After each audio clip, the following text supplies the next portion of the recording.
This movie knew what it wanted to do, knew its budget, and knew how to have fun. That is what I call a winning combination.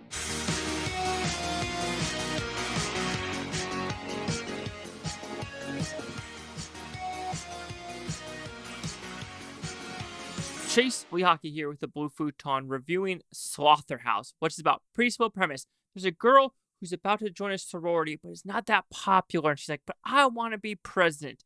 Wait a minute. She meets someone and is like, if you have an exotic animal, that will bump up your popularity. And what do you know? It's a sloth.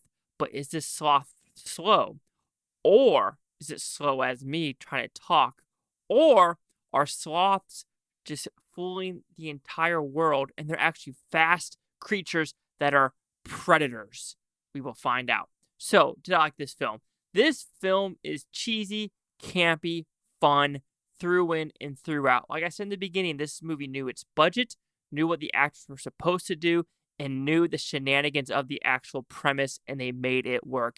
The gore, sure, it's PG-13, so don't expect some bombastic shit, but the humor was there, the campiness was there, the silliness was there, and I had just a good time with this. So when I talk about the positives, you could say the sloth puppeteering is either good or bad.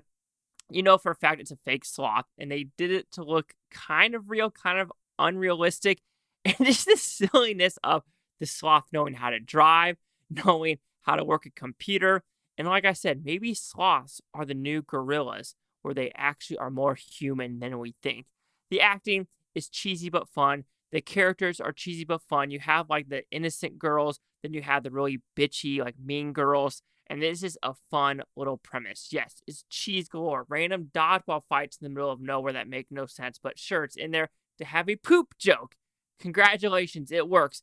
Are these hot, cold gags, if you want to put it that way, in a shower? Sure, if that's the new hazing in sororities, sure.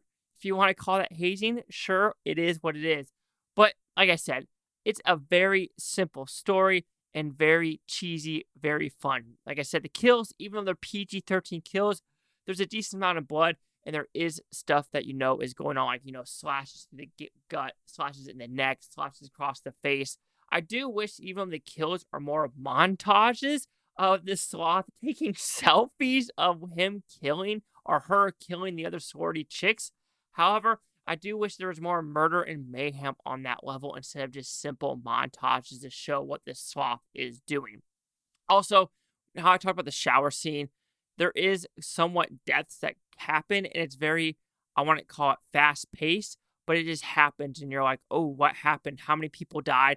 And it doesn't really explain where all the bodies went. All of a sudden, it's like this sloth kills people in these houses, but no one knows where to look for these girls. I doubt the sloth knows how to drag these humans throughout the building or house. So how are people not noticing that these people are missing? So yes, there are major plot holes in it. It's like, how can the sloth drive a Mustang and shift? It's like, makes no sense. How does he get to the hospital and know what to do at the hospital? Like I said, none of it makes sense. And that is okay because the movie isn't supposed to be serious.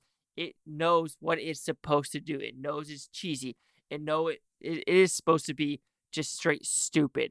And it works on the premise tremendously. And overall, there is a nice message about, not getting animals or not taking animals from their natural habitat and just keep them in the wild, which I do have some pros and cons with that. It's like, I understand if like there's a cub, like a bear cub or a tiger cub, where the family or the pride just left it and that cub would have died.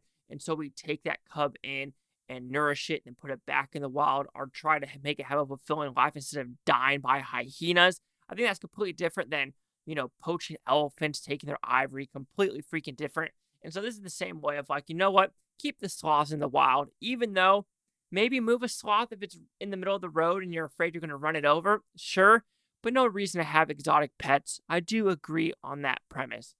So overall, Slotherhouse, it's cheesy fun. It knows what it's supposed to do. Yes, it's PG-13. Would I have enjoyed a little bit more R and bombastic gore? Sure. But I kind of like that they kept it PG-13 at the same time and not making like gratuitous random sex scenes, random nudity, because this movie really didn't need to do that. And so overall, if you like Sharknado, if you like the cocaine bears, Slotherhouse really does work.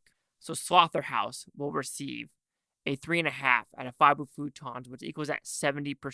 So see the critics and user scores gave this one. So you have critics a 58% with 19 of them. Audience score a 76% with over 100. No critic consensus. Apparently, some people just know how to have fun, and it is just cheesy fun. 53, 70, 58, 70, 76. Chase the Aki here with the Blue Futon. Like, comment, subscribe. Let me know things Bluetontopia. You Blue Tones. Thanks for watching. Have a great day. I don't care if I just today, tomorrow, week from now, a month from now, a year from now, every single freaking one of you. Enjoy life. Enjoy sloths. But don't put the sloth in the Slotherhouse.